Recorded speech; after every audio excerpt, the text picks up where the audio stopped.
আসসালামু আলাইকুম।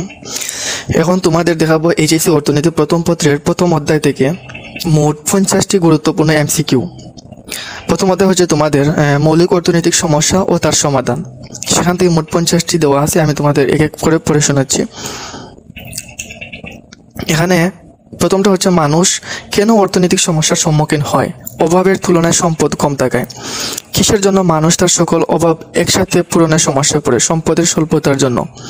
অসীম অভাব এবং সম্পদের দুষ্প্রাপ্যতার বিপরীতে মানব জীবন কোন সমস্যার সূত্রপাত ঘটে? মৌলিক অর্থনৈতিক সমস্যার অসীম অভাব পূরণের জন্য সম্পদের পরিমাণ কেমন? সীমিত। কোনটি মানব জীবনের মূল অর্থনৈতিক সমস্যা? সম্পদের দুষ্প্রাপ্যতা। অধ্যাপক রবিসের অর্থনীতির সংজ্ঞা থেকে মানব জীবনের কয়টি অর্থনৈতিক সমস্যার ধারণা পাওয়া যায়? 3টি। অর্থনীতিতে সর্বপ্রথম দুষ্প্রাপ্যতা ধারণাটি ব্যবহার করেন কে? এল রবিন্স। মানুষের জীবনের অভাব ও আকাঙ্ক্ষার ধরন কেমন? অসীম। অর্থনীতিতে কল্যাণের বিজ্ঞান হিসাবে অভিহিত করেছেন কে? অধ্যাপক মার্শাল। অর্থনীতিকে সম্পদের বিজ্ঞান বলে অভিহিত করেছেন কোন অর্থনীতিবিদ? Adam Smith.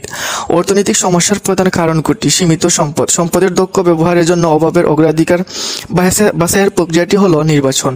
অসংখ্য অভাব থেকে গুরুত্ব অনুসারে কিছু অভাব বাছাই করে কি বলে? নির্বাচন। চাহিদা বলতে কি বোঝায়? একটি নির্দিষ্ট দামে পণ্য কেনার আগ্রহ।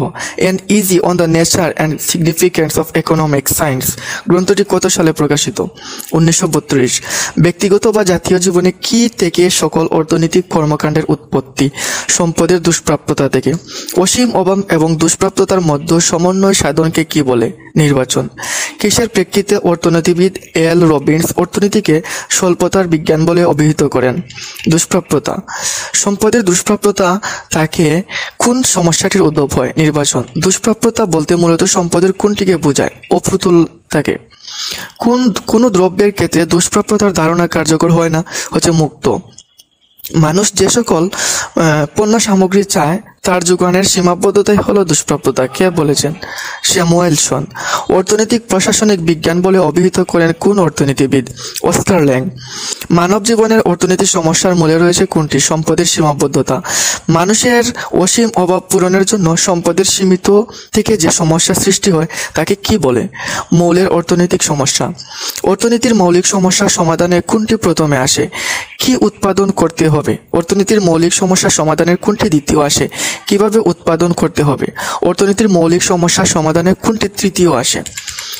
কার জন্য উৎপাদন করতে হবে? অর্থনীতির মৌলিক সমস্যা সমাধানে কোনটি চতুর্থ আসে?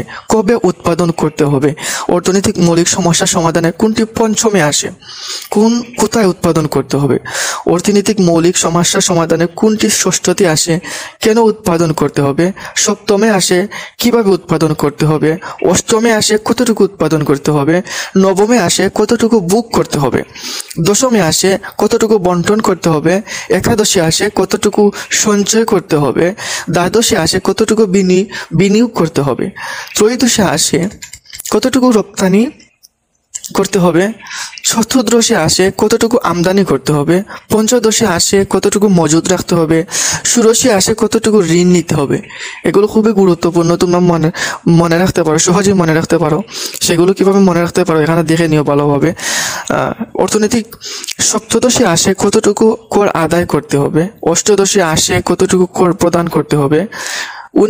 ঊনবিংশ আসে কতটুকু মুদ্রাস্ফীতি নিয়ন্ত্রণ করতে হবে? অ্যান্ড অর্থনীতির মৌলিক সমস্যার সমাধানে কোনটি বিংশ আসে কতটুকু বেকারত্ব নিয়ন্ত্রণ করতে হবে? চাহিদা বলতে কি বোঝায়? একটি নির্দিষ্ট দামে পণ্য কেনার আগ্রহ। যোগান বলতে কি বোঝায়? একটি নির্দিষ্ট দামে পণ্য সরবরাহের আগ্রহ। চাহিদা আইন কি? দাম বাড়ালে চাহিদা কমে যায়, দাম কমালে চাহিদা বাড়ে। যোগান আইন কি? যোগান আইন হচ্ছে দাম বাড়ালে যোগান বাড়ে, দাম কমালে যোগান কমে যায়। ধন্যবাদ সবাইকে।